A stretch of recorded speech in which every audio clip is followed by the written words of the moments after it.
اعوذ باللہ من الشیطان الرجیم بسم اللہ الرحمن الرحیم اللہم صلی وسلم علی النبی رحمۃ للعالمین وعلی آلہ واصحابہ وبارک وسلم علیہ۔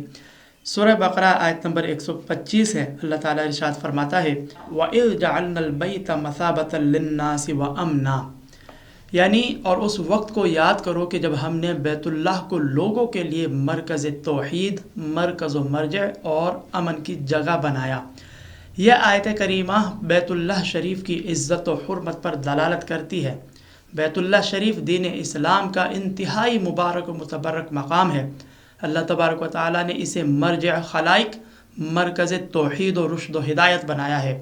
آیت کریمہ میں اللہ تبارک و تعالیٰ نے البیت ارشاد فرمایا ہے، یعنی کعبۃ اللہ، لیکن اس مقام پر تمام حرم شریف اس میں داخل ہے، کیونکہ اللہ تبارک و تعالیٰ نے بیت اللہ شریف کو امن کے وصف سے متصف فرمایا ہے، لہذا اس سے سارا حرم مراد ہے۔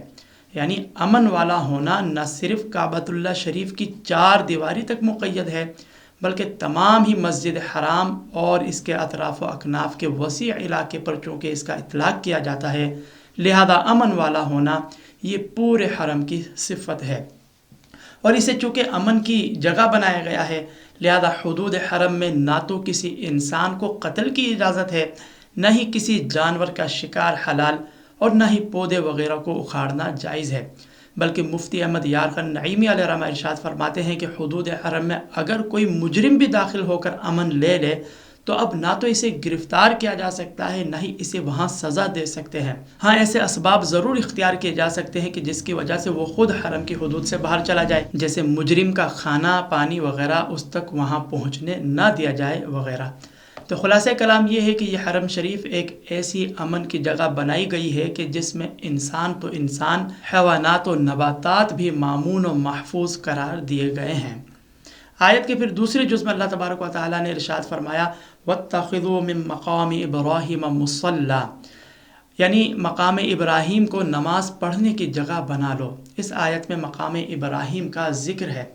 مقام ابراہیم سے مراد وہ پتھر ہے کہ جہاں حضرت ابراہیم علیہ السلام نے جس پتھر پر کھڑے ہو کر بیت اللہ شریف کی تعمیر فرمائی تھی۔ یہ کوئی معمولی زمینی پتھر نہیں بلکہ یہ ایک جنتی پتھر ہے۔ اس بارے میں سرکار دو عالم علیہ الصلوۃ والتسلیم ارشاد فرماتے ہیں کہ حجر اسود اور مقام ابراہیم جنت کے یاقوتوں میں سے 2 یاقوت ہیں۔ اگر اللہ تبارک و تعالیٰ نے ان کی چمک اور نورانیت کو ختم نہ کیا ہوتا تو ان کی چمک سے مشرق و مغرب کے درمیان سب کچھ روشن ہو جاتا۔ اس حدیث کریمہ سے معلوم ہوا کہ حجر اسود کی طرح مقام ابراہیمی بھی جنتی پتھر ہے۔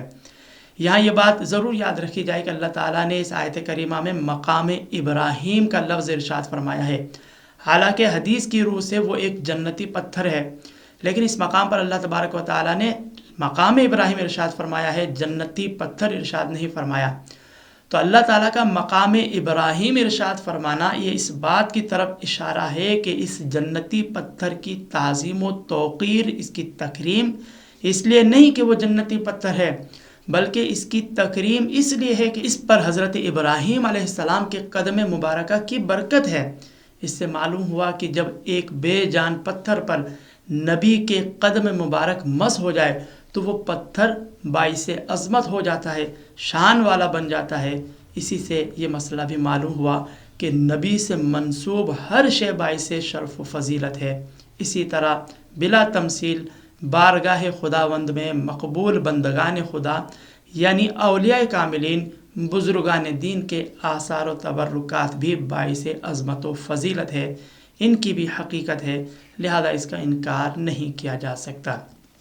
پھر آیت کے آخری جز میں اللہ تبارک و تعالیٰ نے ارشاد فرمایا وَعَهِدْنَا إِلَىٰ إِبْرَاهِيمَ وَإِسْمَاعِيلَ، پھر اس آیت کے آخری جز میں اللہ تبارک و تعالیٰ نے ارشاد فرمایا وَعَهِدْنَا إِلَىٰ إِبْرَاهِيمَ وَإِسْمَاعِيلَ أَن طَهِّرَا بَيْتِيَ لِلطَّائِفِينَ وَالْعَاكِفِينَ وَالرُّكَّعِ السُّجُودِ، اللہ تعالیٰ نے ارشاد فرمایا اور ہم نے ابراہیم اور اسماعیل سے تاکیداً فرمایا کہ میرے گھر کو طواف کرنے والوں اور اعتکاف کرنے والوں، رکوع کرنے والوں کے لیے پاک رکھو۔ اس آیت مبارکہ میں کعبۃ اللہ شریف کو ہر قسم کی گندگی آلائش سے پاک و صاف رکھنے کا حکم دیا گیا ہے، تاکہ جو لوگ یہاں حاضر ہوں تو وہ دل جمعی کے ساتھ اللہ تعالیٰ کے حضور عبادات کی ادائیگی کرے۔ اسی سے ایک بات یہ بھی معلوم ہوئی کہ جس طرح بیت اللہ شریف کی شان و شوکت کے سبب، اس کی عظمت کے سبب اسے ہر قسم کی نجاست، آلائش و گندگی سے پاک و صاف رکھنے کا حکم دیا گیا ہے، اسی طرح مساجد بھی چونکہ شعائر اسلام ہے، مساجد میں بھی لوگ اللہ تعالیٰ کی عبادت کی ادائیگی کے لیے حاضر ہوتے ہیں، لہذا مساجد کو بھی ہر قسم کی گندگی، آلائش سے پاک رکھنا، صاف رکھنا یہ لازم ہے۔